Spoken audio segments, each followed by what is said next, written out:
शुक्ला जी वकील साहब कस्या न्यायालय के देवरिया जिला के सीनियर एडवोकेट थे, जिनसे मेरी काफी बनती थी। वे मुझे बहुत मानते थे। मेरे सत्संग एवं शंका समाधान से काफी प्रभावित शुक्ला जी का बड़ा ही भव्य मकान था। उनकी बहुत अभिलाषा थी कि अन्य आला अधिकारियों की भांति सदानंद भी उनके घर आयोजित भोज में भाग लेता। उस रात भोज में एसडीओ पलरौना, डीएसपी पलरौना, थाना प्रभारी रामकोला, कस्या एवं नेबुआ नौरंगिया आमंत्रित थे।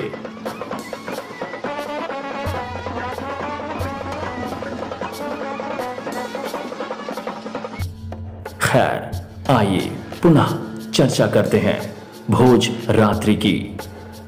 शुक्ला जी ने पूछा, वैसे तिवारी यहां पहुंचे कैसे? क्योंकि मैं तो तुम्हारी प्रतीक्षा करते करते बहुत निराश हो गया था। यह सब तो दारोगा जी की कृपा है, जिन्होंने मुझे यहां तक पहुंचाया है। ओह अच्छा, दारोगा जी। चलो, दारोगा जी का बड़ा आभार कि कम से कम उनके जरिए ही सही तुम यहां आए तो।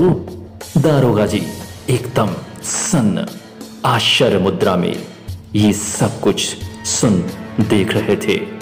उन्हें भय था कि कहीं ये लड़का शुक्ला जी से ये ना कह दे कि दारोगा जी मुझे संदेह में यहां लाए हैं। इसीलिए वे कुछ शर्मिंदा प्रतीत हो रहे थे। वे बार बार अब भी यही सोच रहे थे कि कहीं मेरे द्वारा शुक्ला जी, जो कि देवरिया जिला के सीनियर एडवोकेट थे, उन्हें सब कुछ बता ना दिया जाए, क्योंकि वो महज देवरिया के सीनियर एडवोकेट ही नहीं बल्कि समाज के एक प्रतिष्ठित व्यक्ति भी थे।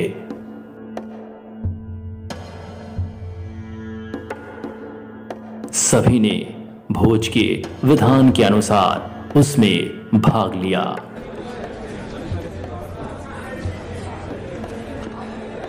शाकाहारी और मांसाहारी दोनों ही व्यवस्थाएं अलग अलग थीं।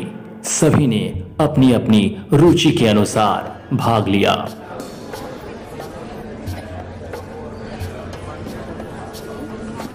क्योंकि मैं शाकाहारी था, इसलिए मैंने शाकाहारी में, जबकि सहदेव गुप्त जी, एसडीओ साहब एवं डीएसपी साहब, तीनों दारोगा जी और अन्य पुलिसजन ने मांसाहारी में भाग लिया।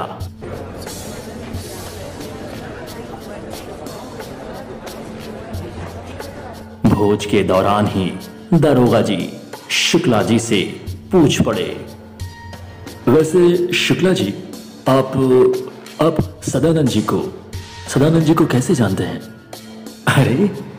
अरे वो गढ़रामपुर चकबंदी न्यायालय में वकालत करता है। मेरे पास कस्या में बराबर आता है। वो वकील कम सत्संगी ज्यादा है। और हाँ दारोगा जी, उसे आप हल्के में मत लेना।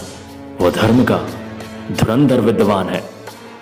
वो एक बहुत बड़ा धार्मिक विद्वान है। वैसे दारोगा जी, आप ये सब पूछ क्यों रहे हैं? कोई बात है क्या? नहीं शुक्ला जी, कोई बात नहीं। मैं बस यूं ही उनके बारे में जानकारी ले रहा था। ये सब सुनकर सहदेव गुप्त जी अंदर ही अंदर बहुत प्रसन्न हो रहे थे। वे अब इस बात से आश्वस्त थे कि उनका अब कोई कुछ नहीं बिगाड़ सकता। अब आया मजा। अब देखते हैं दारोगा जी क्या करते हैं।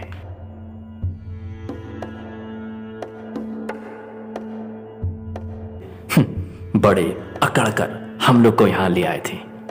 अब देखते हैं क्या करते हैं। भोज का रस्म पूर्ण हुआ। सभी लोग साधन से युक्त थे। इसीलिए अपने अपने साधन से सभी लोगों ने वापस जाना शुरू किया।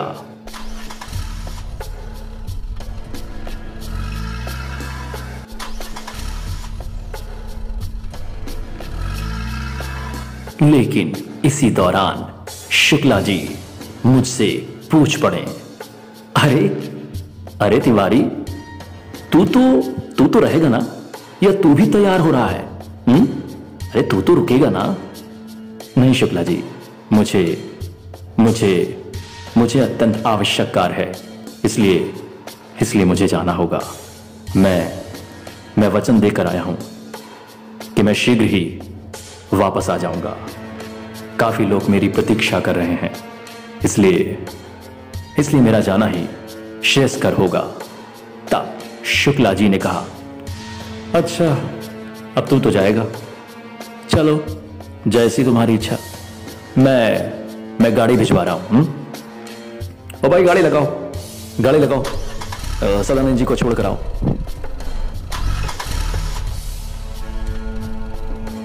लेकिन इसी बीच दारोगा जी बोल पड़े, अरे शुक्ला जी, आप खामखा परेशान हो रहे हैं, हम लोग साथ ही चले जाएंगे, आप बिल्कुल बेफिक्र रहिए।